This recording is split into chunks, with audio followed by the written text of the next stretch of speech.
मुजफ्फरपुर के दर्शक इंतजार कर लें, मुजफ्फरपुर पे हम आने वाले हैं, लेकिन उससे पहले हम आए अब जो अगली सीट है, अगला जिला है वो अररिया है। अररिया में भी एक बार बदलाव नजर आ रहा है। अररिया का डाटा जरा स्क्रीन पर ले आइए। अररिया में पिछली बार 4 सीटें जो है वो एनडीए के खाते में गया था, 1 सीट कांग्रेस जीती थी और 1 सीट एमआईएम जीती थी। लेकिन इस बार अररिया में एक बड़ा उलटफेर यहाँ पे भी देखने को मिल रहा है। अररिया में इस बार जो ट्रेंड में बदलाव नजर आ रहा है वो ये है कि अररिया में महागठबंधन को 38.45% वोट मिल रहे हैं, 36.41% एनडीए को, 12.03% जनसुराज को।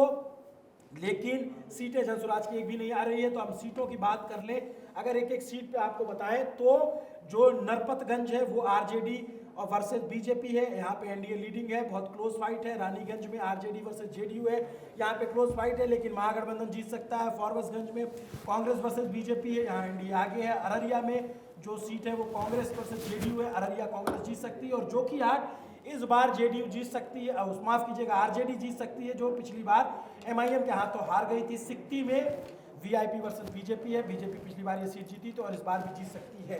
सौरभ बिल्कुल, तो ये आप देखिए, अगर पिछली बार के मुकाबले देखेंगे तो यहाँ पर एनडीए को 1 सीट का मुझे लगता है नुकसान हो रहा है।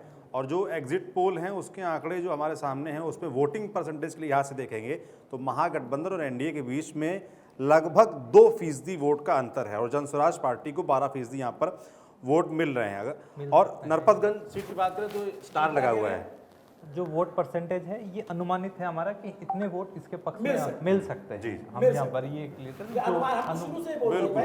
हम अनुमान रिजल्ट नहीं है, पहले ही दर्शकों के लिए। तो लेकिन मैं बारी बारी से सीट के नाम लेता हूँ। नरपतगंज आरजेडी के मनीष यादव यहाँ से चुनाव जीत सकते हैं, नहीं माफ कीजिएगा, नरपतगंज जो है वो बीजेपी जीत सकती है।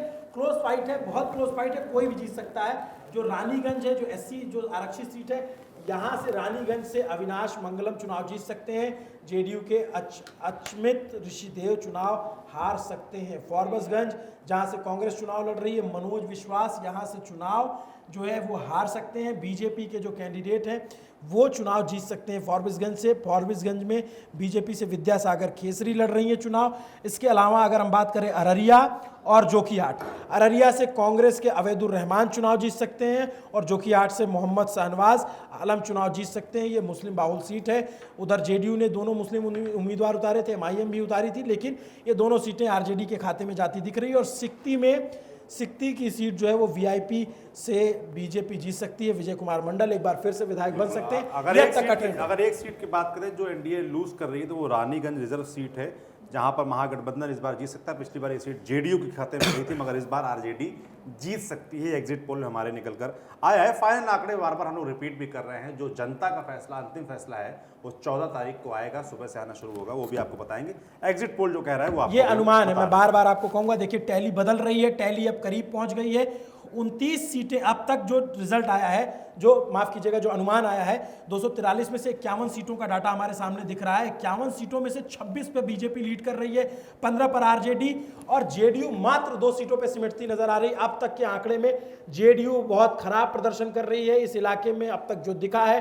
बीजेपी बहुत अच्छा प्रदर्शन कर रही है, आरजेडी का ग्राफ लगातार बढ़ रहा है, लेकिन जेडीयू नहीं बढ़ पा रही है, कांग्रेस नहीं बढ़ पा रही है। तो ये एक चुनाव में बड़ा खेल दिख रहा है।